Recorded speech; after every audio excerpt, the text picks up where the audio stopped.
Alright, welcome to Stay Tuned's Garage. My name is Alex, and today I'm going to be replacing the cooling system in my 1996 Honda Accord. Alright, so the components I'm going to be replacing today are, as you can see here, a brand new radiator. I have this is the thermostat, new radiator cap, a lower radiator hose, and the upper radiator hose.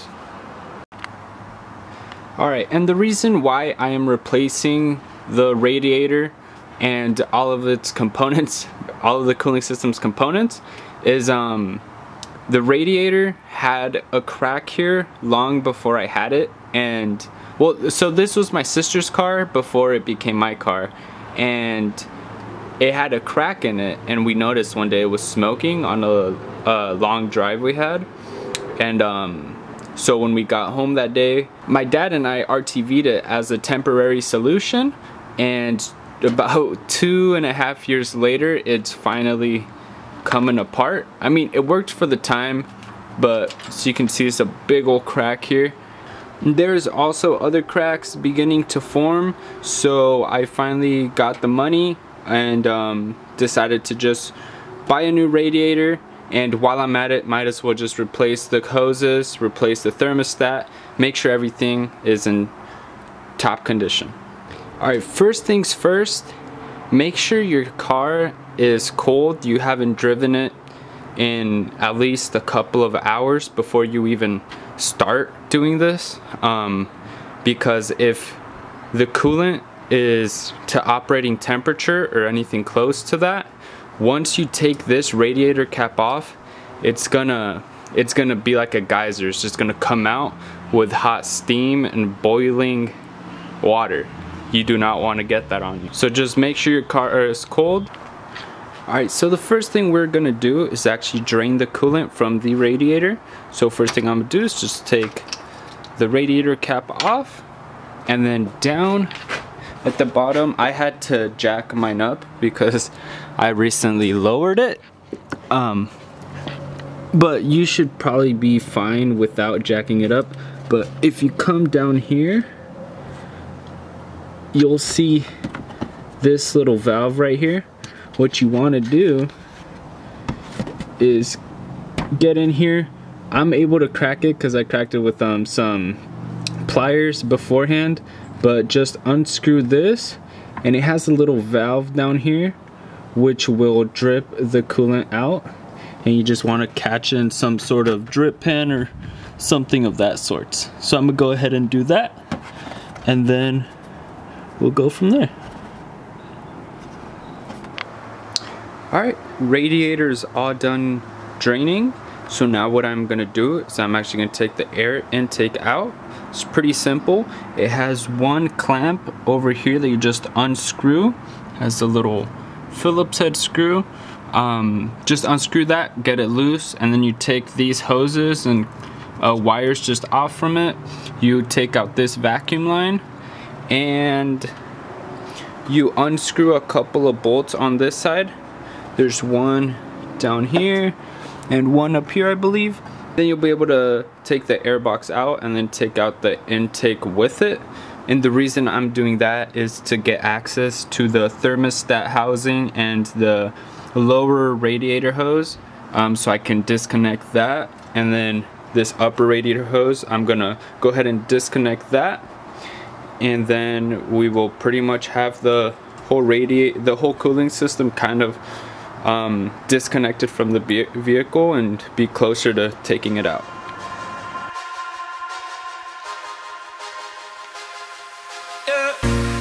Just tell me where you wanna go. Let me take you there. You see, I've been around the globe. I've seen a lot, babe. But I wanna see what's above. I wanna see what's below. Just tell me where you wanna go. You can name the place. Alright, so I got both of the hoses disconnected from the block. So these are pretty simple. All you do is just get, they're like special needle nose hose clamp pliers that have like angles on them to make it perfect. But what I just used is some good old-fashioned vice grips. Just grab them on here, squeeze them, pull them back because they were initially here. And then on this one, I actually had a different type of hose clamp. This one I just unscrewed it and it loosened up. And it still has the old one here, so you know, there you go, I got 2 extra. But I'm actually using all new hose clamps as well, so I'm not gonna need any of that. Let me see. So now what I'm gonna do is I'm going to go ahead and remove all the brackets that actually hold it in, like these right here. I'm gonna remove all of the clips for the fans, and I am going to remove this old bracket that holds up the AC just because it's going to be in the way, and take off this little outlet hose that goes to the reservoir tank. And if you have an automatic, you will have to deal with the automatic transmission fluid lines that go to the bottom of the radiator. I'll show you on this one. There's an inlet here and an outlet there, and you're gonna have to actually remove those as well. I have a manual transmission, so I'm not gonna have to worry about that. We can leave it on no stop or rewind, before we running out of time. I can see us both flying around, chilling in a pool right by the coast. I can see our clothes down on the floor. I can see it all, baby, we should go. Get set, go, take off.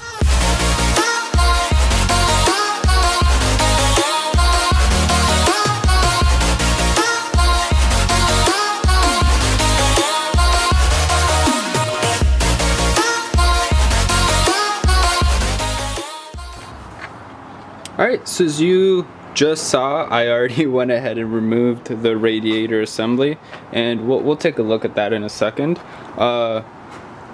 So right now that you have your radiator out is probably a really good time to check your motor mount. Make sure that's you know, working properly. It's not all broken and stuff. If you want to see how to change out this motor mount, check one of my last videos. I'll put that link down here or in the description. Just want to let you guys know, these 2 relays right here were stuck together like that, and they were bolted onto the radiator on this bracket. Come to think about it, I probably could just remove this bolt and taken off all of it and then just put this on the new one, but I did it like that. So that's one thing. Another thing is I had to remove this clip from the fan. This is for the fan, the right one. And then on this side I had to remove this clip for the left fan. And let's see, anything else? Nope, that was about it. So now let's go ahead and take a look at this guy. So we're gonna have to take all of the fans off of this one and put them onto the new radiator over there. And like I said earlier, if you have an automatic transmission, you're gonna have to either remove these lines down here or somewhere along them. That's actually where they bolt onto the transmission. I have these lines because my car did have an automatic transmission. However, I converted it to a manual transmission a while ago. So I just had these lines kind of zip tied over here off to the side. We're gonna go ahead and leave this here for now. What I'm gonna do right now is actually go and clean off the inlet hose and outlet hose, or whatever they're called on the block, and put the new thermostat in as well, and then we'll go ahead and continue with the rest. Alright, so now I'm going to actually replace the thermostat, which is inside of here. This is the thermostat housing. So there are a couple bolts to get this off. First of all, you have to take this little plug off. Just kind of tuck that somewhere out of the way. Then you got to take this 10mm bolt off, and then there will be another 10mm bolt down here. I don't know if you can see my finger, but it'll be under this old bracket. And then there's the one up here that is clear to the eye. So I'm gonna go ahead and do that, and we'll go from there. Alright, we got both bolts out. Now we should just be able to kind of finagle this, and there we go. Get it off. Alright, so here is the old thermostat, and let me see if I can just kind of get this out of there. Get the old gasket off. Oh, it's on here. There we go. Alright, so we got this out. Alright, so we have the new thermostat here. And this is actually kind of cool how it works. So this is the gasket for it, and this is the new thermostat. So you can see it has, the gasket has this little hole here, and the thermostat has this little guiding pin. So what you do is, there's a place in here for the thermostat. You put this inside. Let me see if I can get this to go in.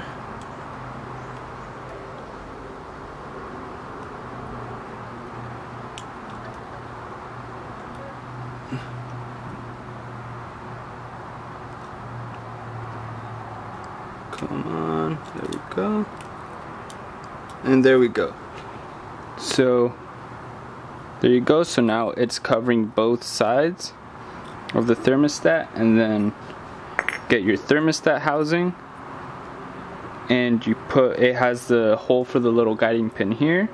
You just go ahead, put that in just like that, then you bolt it up to where it just came out of, and you're good to go.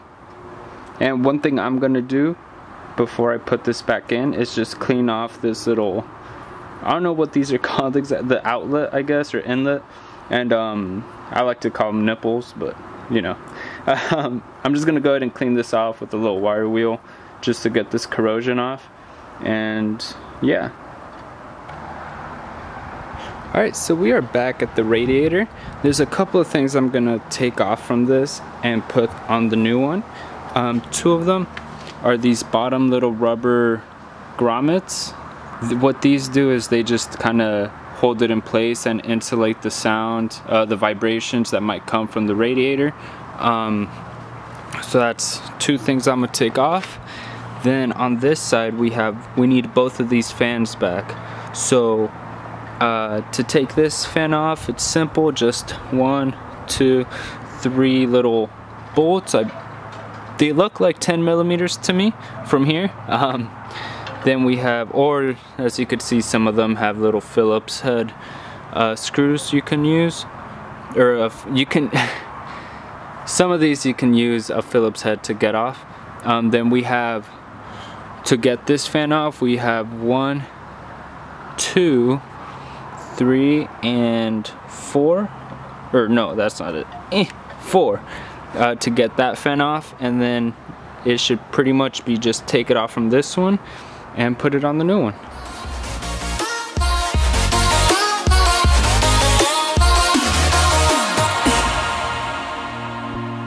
Just tell me where you wanna go. North Pole, East, West, baby, I'll go anywhere. We'll take a plane and take a boat. I don't really care, just as long as it will get us there. 'Cause I wanna see what's above, I wanna see what's below. Just tell me where you wanna go. You can name the place, yeah. Alright, so I got the new hoses and hose clamps on, and I just wanted to show you the hose clamps I'll be using.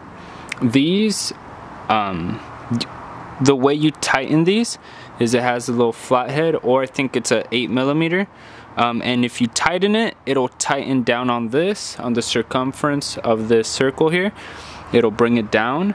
If you loosen it, it'll open it up and it'll loosen the tightness of the clamp. So this is a lot easier to get off and on compared to those other clamps we were working with earlier that you have to pinch it and pull it off. Because if it's in a spot like this bottom hose where you can't really get pliers in there and pinch it off, as long as you install this in a place where you can loosen it easily, then you'll be good to go. So I'm gonna go ahead and put these on, and yeah, stay tuned. We can leave it on now. No stop or rewind.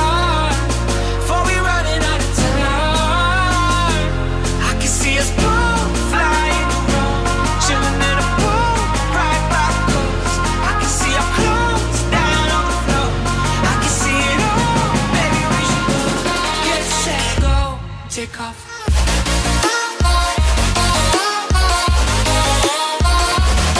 Alright, so we're gonna go ahead and put the radiator back in, and from here on out it's pretty much just everything we did but backwards.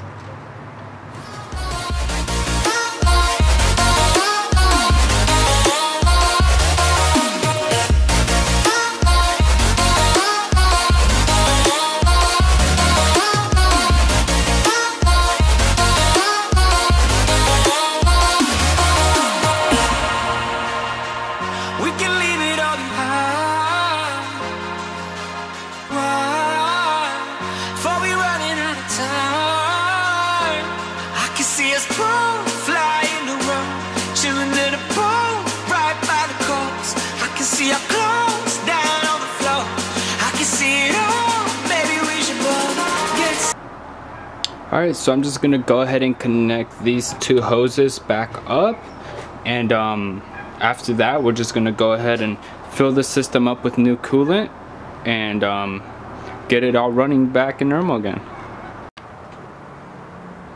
Alright, so I went ahead and already got all the coolant hoses where they're supposed to go. Everything is pretty much back, so all I gotta do now is fill up the radiator with new coolant.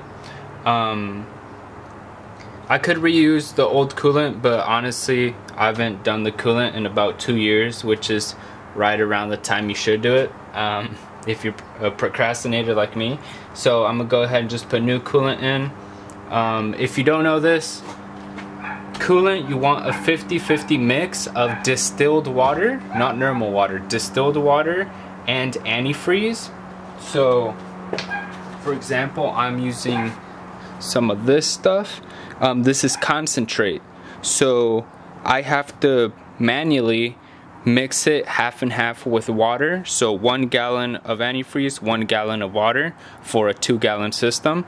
You could also buy this where it's already pre-diluted, so it'll say here, instead of saying concentrate, it'll say 50-50 antifreeze / coolant and water, and that one you can just pour straight in. I'm just gonna go ahead and mix this up, get half a gallon of antifreeze and half a gallon of water, and put those in, see where that tops me off, and then keep doing it until I get it topped off and go from there. Go, take off.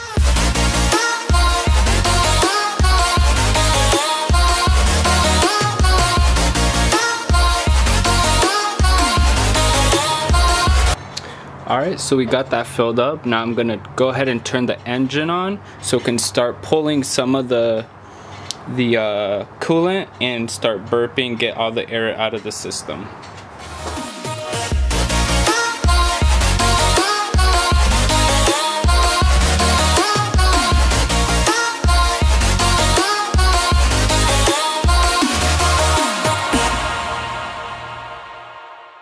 Okay, I'm kind of a dumbass. I forgot to put the air intake back on, so I'm gonna do that real quick, then I'm gonna keep doing this.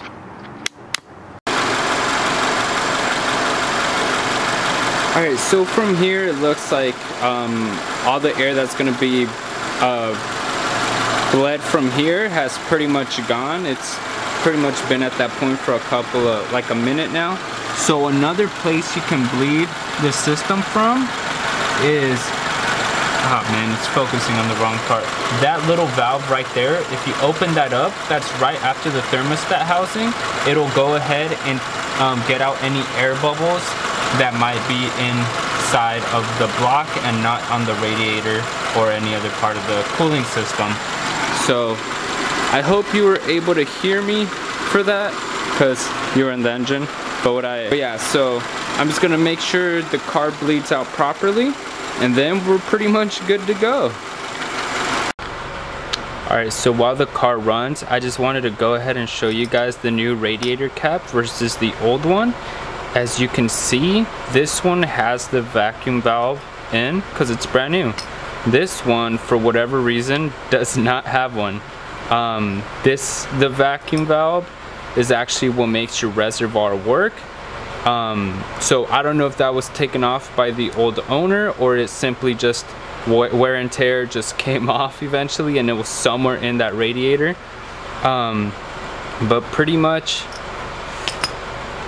that's a very crucial part of the cooling system, a working radiator cap. So I'm glad. I never had problems with my cooling system except for that leak. My car never overheated or anything like that, but now at least I know I have a properly functioning cooling system, whether my car was overheating or not. So yeah. Alright, thank you so much for watching. I really hope you enjoyed. And if you did enjoy, please leave a like, comment, subscribe if you want to see more, anything like that. I'd really appreciate it.